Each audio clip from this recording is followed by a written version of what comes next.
On episode 3 of Game Changers today with Jay McNeil from the Calgary Stampeders Football Club, today's episode is called The Potential Leader. Let's get after it. Welcome to Game Changers, where winning isn't just about score. It's about invaluable lessons learned along the way. Join me, Robin Finley, as we delve into the parallels between sports and business. Remember, we never lose. We either win or we learn.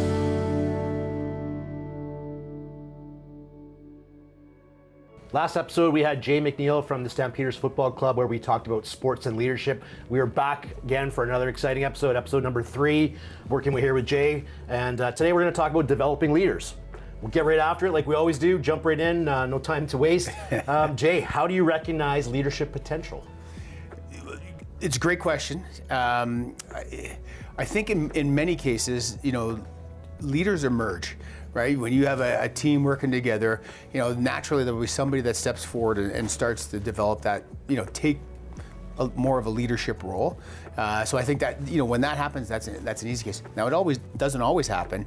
And so, it's really about recognizing the qualities you see in a good leader, whether it's, the ability to communicate, to communicate vision, to build trust, to build relationships, and then work with them to talk about, do they want to be a leader, right? That's important. It's not an easy job, and so number one, do they want to do that, and number two, how do they get to develop those skills where they're ready to take that next step? What do you do if you have somebody they exhibit leadership skills but maybe don't want to be a leader? Yeah. Have you ever run into that? Yeah, right, and if my thought on that spot, as much as you would like them to be, because you see that potential in them, if that's not something they want to do, then I think you just let it be that way. Yeah, because I think you're right. It's not an easy job, and there are going to be challenges. And if you're not ready for it, if you're not wanting to take that on, then it's probably not going to go well. I guess that shows some leadership right up the bat to say that, hey, I'm not ready for this, or I don't necessarily want this, right? So that's a fair thing. So what are roadblocks you've seen in training leaders? That's a really tough question. But I think about the transition from, I think a lot of people want title. Agreed. Yes. But I don't think they understand what it takes, what it means to be a leader. And sometimes, and I think about it from a sales team perspective, and you think about, as you're building relationships and you're getting to know your customers and you're taking them for lunch, or you're getting to do some fun things to help build relationships with your customers. As a leader, you don't always get to do that, right? You have budgets to be accountable for. So you need to be in the office a lot more. So I think there's, making sure that they understand what it means to be a leader. Title sounds great, but actually the actual job at times is not glamorous or fun, and can be very challenging. So to make sure they understand, what the role actually is, and do they really want it? Yeah, like in the workspace, I think there's, like you said, there's the sexy fun time of entertaining and all that. But there's the stuff that the leader does that stays late, working on the budgets, the not so fun stuff all the time. And then even in the sports arena, there's the guy who's a real clown or super fun in the dressing room, and that's the end of it. But he doesn't really realize that everything that has to be done to be a leader, whether it's away from the rink or the field, or on the floor as well. So it's putting all the pieces together can be a challenge. And I agree, a lot of people don't understand what it all is involved. I mean, so on that same topic, is there anything that you can think of that helps eliminate those roadblocks? Yeah, which is how do you communicate that, right? How do people understand? I think number one, open and honest communication, right?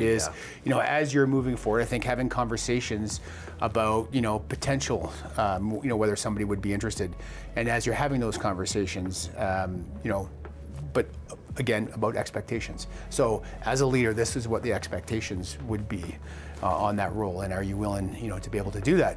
Some may accept it and some may not, right? Just like we talked about in that first question, is they may say, no thanks, that's not for me.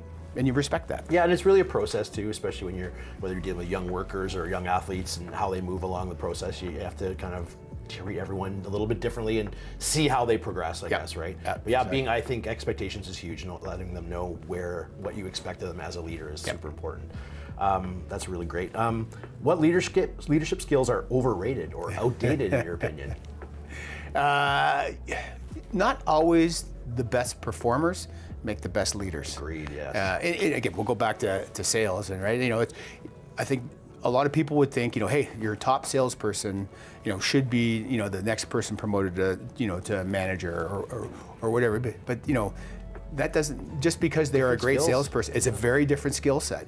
And so I think, and that can be applied to, for whatever, department or whatever, the business is, whatever the job set is, it's not always the top performers make the best leaders. And you got to, I think that's, for looking to who's going to take that next role, you got to be aware of that, because your natural